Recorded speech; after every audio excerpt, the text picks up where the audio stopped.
বন্ধুরা, আজকে সকালটা শুরু করলাম চা টিফিন দিয়ে। তো প্রত্যেক দিন তো চা খাওয়া হয় না, তো ভাবলাম আজকে যেহেতু টিফিনটা করেছি তো আমার বন্ধুদের সঙ্গে শেয়ার করা যাক। হ্যালো বন্ধুরা, গুড মর্নিং। কেমন আছো সবাই? আশা করছি সবাই খুব ভালো আছো, সুস্থ আছো, আর তোমাদের ভালোবাসায় আমিও ভালো আছি। বন্ধুরা, এখন বাজে সকাল 9টা, আর এখন থেকেই আজকে ব্লগটি শুরু করলাম। তো সকাল 9টা বাজে, ছেলে ড্রয়িংয়ে চলে গেছে, আর ও ড্রয়িংয়ে যাবে বলেই কিন্তু আজকে সকাল সকাল টিফিনটা বানানো হয়েছে। না হলে কিন্তু আমাদের ঘরে সকালবেলা এত ভারী টিফিন খাওয়া হয় না। মানে আমার ছেলেকে দিই, ওই হালকা পাতলা টিফিনই খায়। আর যেহেতু ড্রয়িংয়ে গেছে, ওর ওইখানে 1.5-2 ঘন্টা লাগবে, তো সেই জন্য একটু ভারী টিফিন খাইয়ে পাঠালাম। তো তারপর দেখো চলে এলাম বেডরুমে, এবার বিছানাটা গুছিয়ে নিচ্ছি। আর এছাড়া ঘরে যে সমস্ত বাকি টুকটাক কাজগুলি আছে গুছানোর, সব কিছু আগে গুছিয়ে নেব। আজকে এই ঘরের সব কাজ সেরে তারপর রান্নাঘরে যাব, কারণ হাজব্যান্ড এখনও বাজার থেকে আসেনি। ও বাজার করে নিয়ে আসলে তারপর কেটে কুটে রান্নাবান্না করব। তো ভাবলাম আগে এই ঘরের কাজগুলি সেরে নিই। ভিডিওর শুরুতেই আমার বন্ধুদেরকে বলে দিই, যদি ভিডিওটি দেখে একটা লাইক করতে ভুলে যাও তাহলে প্লিজ একটা লাইক করে দিও। আর ভিডিওর কোনো অংশ যদি ভালো লেগে যায় তাহলে প্লিজ একটা কমেন্ট করে জানিও। আর যদি ভালো লাগে তাহলে প্লিজ চ্যানেলটি সাবস্ক্রাইব করে এই বন্ধুটির পাশে থাকতে পারো। বন্ধুরা, তোমাদের একটা লাইক ও একটা কমেন্ট আমাকে অনেক মোটিভেট করে পরবর্তী ভিডিওর জন্য। তো প্লিজ সবাই পাশে থেকেও আমাকে একটু সাপোর্ট করে যেও। আর হ্যাঁ, যদি ভালো লাগে তাহলে প্লিজ একটা শেয়ার করে দিও। তো বন্ধুরা দেখো, তোমাদের সাথে কথা বলতে বলতে ঘরের ডাস্টিংয়ের কাজগুলি শুরু করে দিলাম। আর টুকটুক করে ঘরের সবগুলি জিনিসপত্র কিন্তু এখন মুছে নেব। একটা সংসারে কতই না কাজ থাকে বলো, আর সেই সংসারটাকে সুন্দর করে পরিপাটি করে রাখতে একটা মেয়ে, একটা নারী জাতিকে দিন রাত খেটে যেতে হয়। প্রতিদিন বুদ্ধি খাটিয়ে সংসারটাকে একটু একটু করে তিলে তিলে গড়ে তুলতে একমাত্র মেয়েরাই পারে। আর আমার মনে হয় এই একটা সুন্দর সংসার গড়ে তুলতে মেয়েদের গুণ আর একটু বুদ্ধি থাকলেই যথেষ্ট। রূপ না থাকলেও চলবে, কিন্তু এই দুটো গুণ যদি, মানে বুদ্ধি আর গুণ যদি থাকে, তাহলে সেই দুটোকে কাজে লাগিয়েই কিন্তু একটা সুন্দর সংসার গড়ে তোলা সম্ভব হয়। তো দেখো বন্ধুরা, তোমাদের সাথে কথা বলতে বলতে আমার বেডরুমটা কিন্তু গোছানো হয়ে গেছে। এবার লিভিং রুমের কিছু কাজ আছে, ওইগুলি সেরে কিন্তু চলে যাব রান্নাঘরে। আর আমার হাজব্যান্ডও কিন্তু বাজার নিয়ে চলে এসেছে। তো তার আগে ভাবলাম, বাজার যেহেতু নিয়ে এসেছে আর সকালে যেহেতু আজকে টিফিনটা খাওয়া হয়েছে, তো ভাবলাম যে এই ঘরটা মুছে তারপরেই যাব আজকে রান্নাঘরে। আসলে কি বলো তো, এক ঘরের কাজ যদি একদম কমপ্লিট হয়ে যায় আর তারপর রান্নাবান্নার দিকেও যায়, তাহলে না আমাকে এতটা টেনশন করতে হয় না। আর না হলে একটা টেনশন থাকে যে কাজ সেরে আবার এই ঘরেও করতে হবে। তো সেই জন্য এক ঘরের কাজ মোটামুটি কমপ্লিট করে তারপরেও অন্য ঘরে যাওয়ার চেষ্টা করি। তো ডাস্টিংটা সেরে নিয়ে অফ ক্যামেরায় ঘরটা ভালো করে ঝাড়ু দিয়ে দিয়েছি, আর এখন এই যে ঘরটা মুছে নিচ্ছি। আসলে বন্ধুরা, ঘরে কিন্তু অনেক কাজ থাকে, তো সব কিছু কাজ তো আর ক্যামেরাবন্দি করা সম্ভব নয়। তো যেগুলি মানে শেয়ার করা যায় ওইগুলি তাড়াতাড়ির মধ্যে শেয়ার করি তোমাদের সঙ্গে। আর ঘুরিয়ে ফুরিয়ে দেওয়ারও চেষ্টা করি যাতে তোমাদের একঘেয়েমি না লাগে। জানো তো বন্ধুরা, অনেকটা আশা, অনেকটা স্বপ্ন নিয়ে ইউটিউবে এসেছিলাম যে আমি নিজেও একটা কিছু করতে পারবো, মানে নিজেরও একটা পরিচিতি হবে, তারপর নিজের জন্য বা ফ্যামিলির জন্য কিছু একটা করতে পারবো। অনেকটা স্বপ্ন, অনেকটা আশা নিয়ে এই ইউটিউবে আসা। তো জানি না কত দূর এগোতে পারবো, তো চেষ্টা তো করছি। আমি আমার দিক থেকে 100% এফর্ট দিচ্ছি। তো এখন সব কিছুই তোমাদের ভালোবাসার উপর নির্ভর করছে, আর ভগবানের ইচ্ছা ছাড়া তো কোনো কিছু সম্ভব নয়। তো জানি না ভগবান আমার জন্য কি রেখেছে। তো যাই হোক, আমিও আমার চেষ্টা করে যাচ্ছি, জানি না কত দূর কবে সফল হব। তো তোমরা প্লিজ আমার একটু পাশে থেকেও আমাকে একটু সাপোর্ট করো।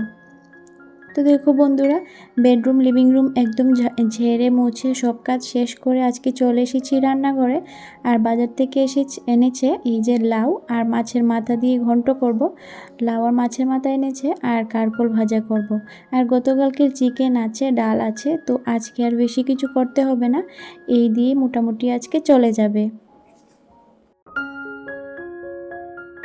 আমার লাস্ট ব্লগে হাউস ওয়াইফ রিঙ্কু কমেন্ট করেছে, বন্ধু খুব সুন্দর একটা ভিডিও শেয়ার করার জন্য ধন্যবাদ, তোমার ভিডিও আমার খুব ভালো লাগে। লাইক দিয়ে সবটাই দেখে নিলাম মাশরুম। তারপর আরেকটা কমেন্ট করেছে, ধন্যবাদ আমার নামটা নেওয়ার জন্য, ফুল ওয়াচ দিয়ে গেলাম, বিশ্বাস করতে পারো। তো thank you so much house wife Rinku দিদিভাই, তোমাকে বলছি। প্রথমত বলি, আমার ভিডিওটি তোমার ভালো লাগে তার জন্য অনেক অনেক ধন্যবাদ। আমার এর কথাটা শুনে সত্যি মনটা ভরে গেল। আর দ্বিতীয়ত বললাম বিশ্বাস করি সেই জন্যই তো বললাম, যারা কমেন্ট করে তাদের কমেন্ট দেখেই বোঝা যায় কে ফুল ওয়াচ করে।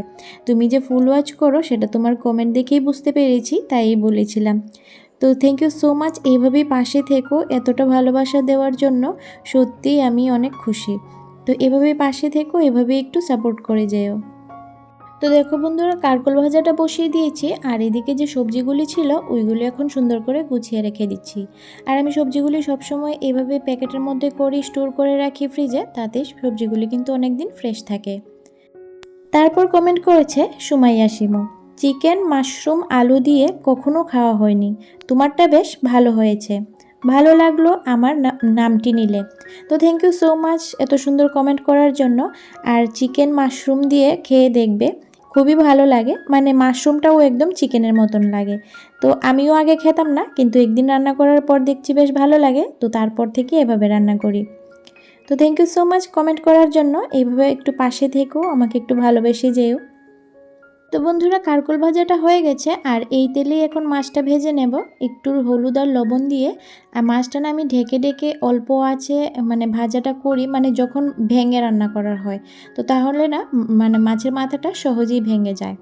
তো তারপর কিন্তু লাউটা বসিয়ে দেব, আগে মাছের মাথাটা ভেজে নামিয়ে নেব।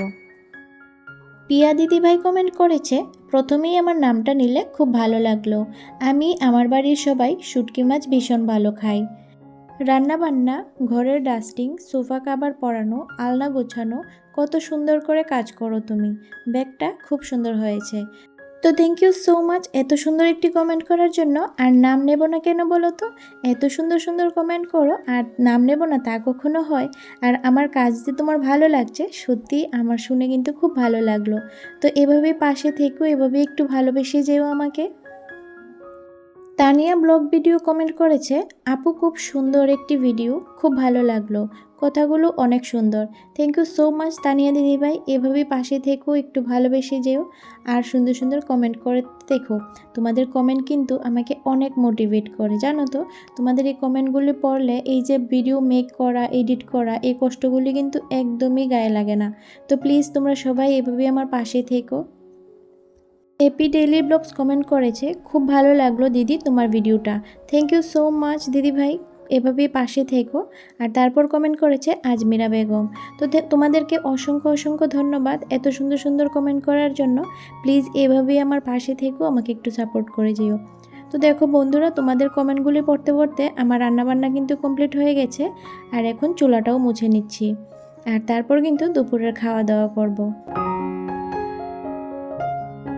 তারপর সমস্ত কাজ শেষ করে একটু রেস্ট নিলাম। আর তারপর এই যে এখন দুপুরের খাবারটা বেড়ে নিচ্ছি, কারকল ভাজা, লাউ দিয়ে মাছের মাথা ঘন্ট, আর এই যে গতকালকে অল্প একটু চিকেন ছিল ওইটা নিয়ে নিলাম। তো এই হলো আজকে দুপুরের লাঞ্চ, আর ছেলেকেও কিন্তু খাইয়ে দিয়েছি। তারপর অনেকখানি রেস্ট করলাম। আর তারপর আমার মনে হলো হঠাৎ করে যে ছেলের শার্টের একটা বোতাম না ছিঁড়ে গেছে, তো ও এসেই বলেছিল, তো সেটাই এখন লাগিয়ে দিচ্ছি। এই বোতামটা মনে হয় ওই যে স্কুল থেকে এসে শার্টটা খুলছিল তখন মনে হয় খুলে পড়ে গেছে, তো এটা আবার তুলে রেখেছে, আবার বলেছে যে মা এটা ছিঁড়ে গেছে লাগিয়ে দিও। তো এই যে এখন লাগাচ্ছি। আর কি বলো তো, মানে আগামীকাল তো আবার স্কুল আছে, তো হঠাৎ করে মনে পড়লো, আর না হলে কিন্তু ওই যে এভাবেই যেতে হতো। তো এটা লাগিয়ে তারপর আবার দেখছিলাম যে বাকি বোতামগুলি ঠিক আছে কিনা, মানে ঢিলে হয়ে গেলে আবার একটু লাগিয়ে দিতাম। তো বাকি বোতামগুলি না ঠিক আছে, আর লাগাতে হবে না। তো সংসারের ছোট থেকে বড় সব কাজই কিন্তু আমাদের করতে হয়। আর এই হলো আজকে আমার সারাদিনের কাজ, অল্প সময়ে অনেক কাজই হয়ে গেল আজকে।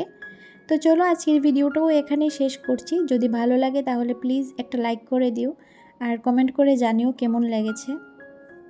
তো আজকের ব্লগটা এই পর্যন্তই, সবাই ভালো থেকো, সুস্থ থেকো, দেখা হবে আবার নেক্সট ব্লগে। টাটা।